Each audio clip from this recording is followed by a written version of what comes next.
Batu berdaun.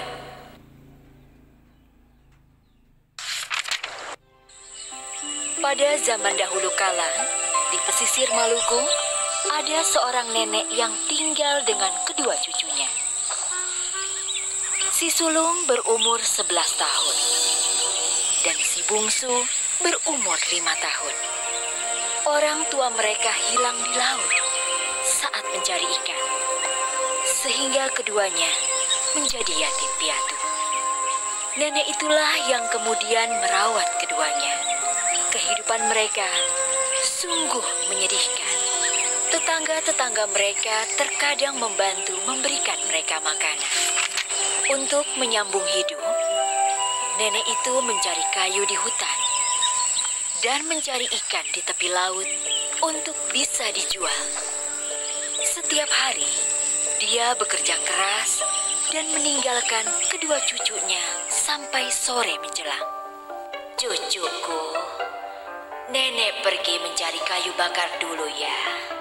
Kalian tunggu nenek. Baik, Nek. Kedua cucu saat neneknya pulang.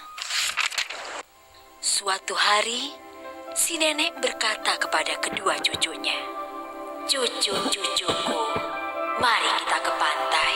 Bulan ini musim kepiting. Mari kita cari kepiting-kepiting, supaya kita bisa makan enak hari ini."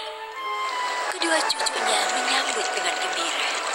Mereka pun berjalan bersama menuju pantai dengan penuh sukacita. Betapa bahagianya si nenek melihat kedua cucunya riang gembira. Mereka melupakan rasa lapar mereka sejenak. Sesampainya di pantai, mereka memasang bubuk, yaitu alat untuk menjerat kepiting. Si sulung dan si bungsu dengan semangat memasangnya.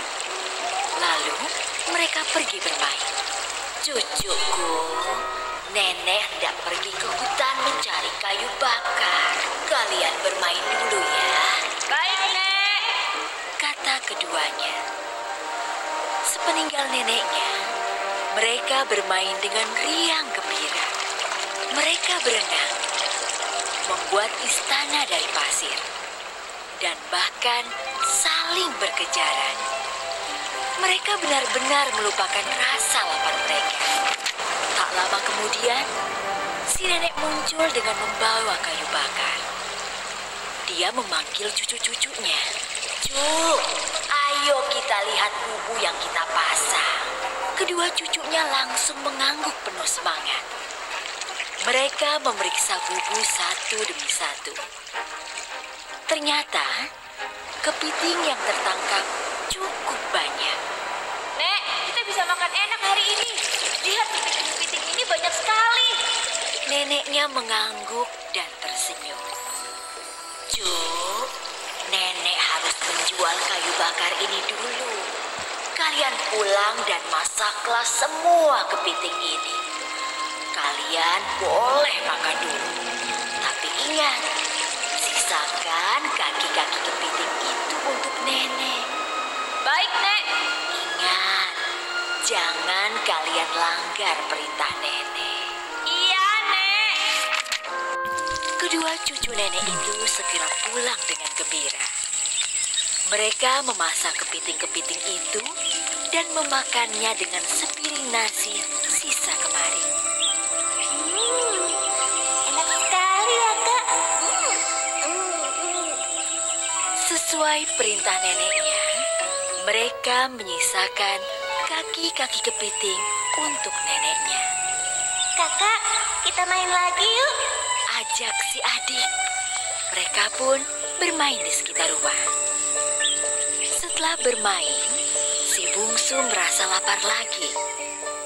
Dia pun masuk rumah dan si kakak menyusul adiknya.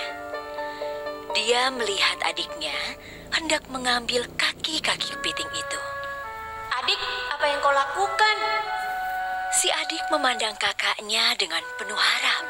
Kakak, aku lapar. Jangan, itu sisa makanan buat nenek. Tapi Kak, aku lapar sekali. Kalau begitu, Ayo kita main lagi supaya kamu lupa dengan rasa laparmu. Kemudian si bungsu mengangguk. Lalu mereka bermain lagi. Sore hampir datang. Namun si nenek belum juga pulang. Si adik menjadi resah. Dia tidak kuat menahan lapar. Dia pun lari ke dalam rumah. Di dalam rumah, si adik sedang menangis karena lapar. Kemudian si kakak bertanya, Kenapa kau menangis? Maafkan aku, Kak. Tapi aku lapar sekali. Jadi terpaksa aku mau makan kepiting itu. Tapi Dik, nenek belum pulang. Tolong, Kak. Nenek pasti mengerti.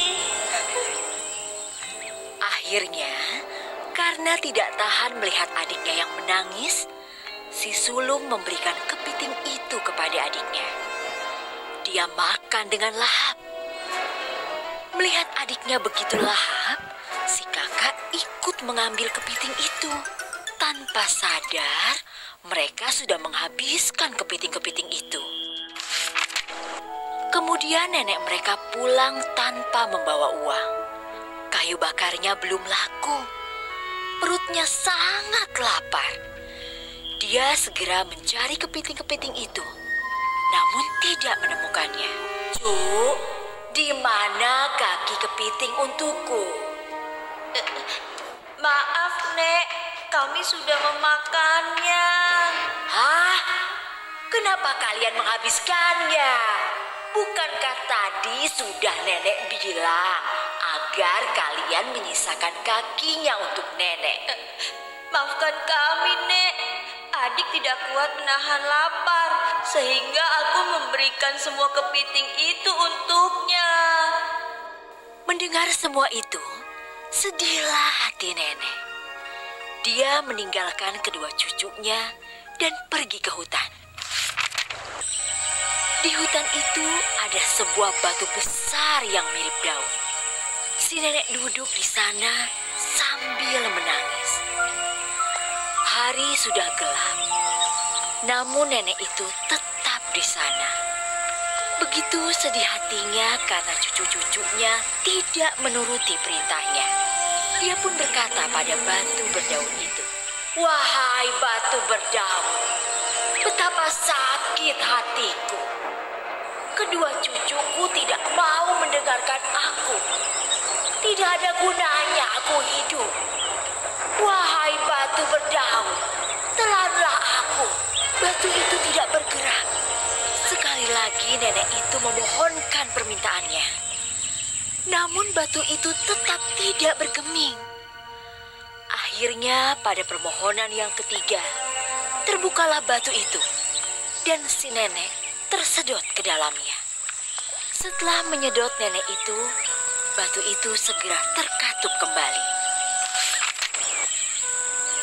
Kedua cucu itu melihat batu itu menyedot neneknya. Mereka berlari untuk menyelamatkan neneknya. Namun terlambat. Neneknya sudah tertelan dan batu itu sudah mengatup. Sungguh sedih kedua cucu itu. Mereka bersimpuh di batu itu dan memohon permintaan. Nenek, keluarkan nenekku. Nenek. Telanlah kami. Tidak ada lagi yang merawat kami. Apa gunanya kami hidup? Kami ingin menyusul nenek.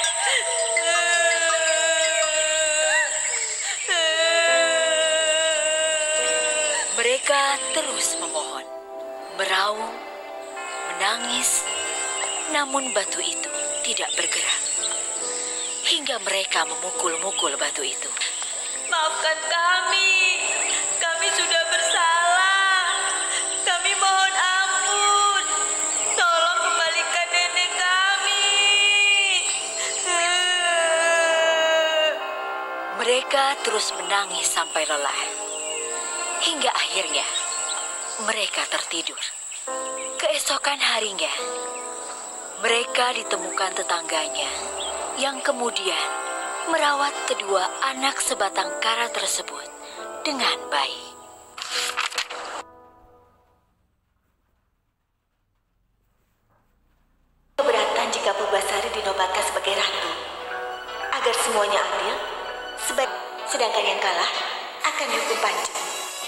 Sang Prabu pun mengabulkan permintaan Purbararang. Tibalah hari di mana Purbasari dan Purbararang akan berlomba. Seluruh rakyat berkumpul di halaman istana untuk menyaksikannya. Perlombaan pertama adalah memasak. Siapa yang paling cepat? Halo teman-teman, subscribe di tombol merah di bawah ini ya. Like dan share juga di media sosial teman-teman. Dan satu lagi, isi komentar, usulan, atau saran juga.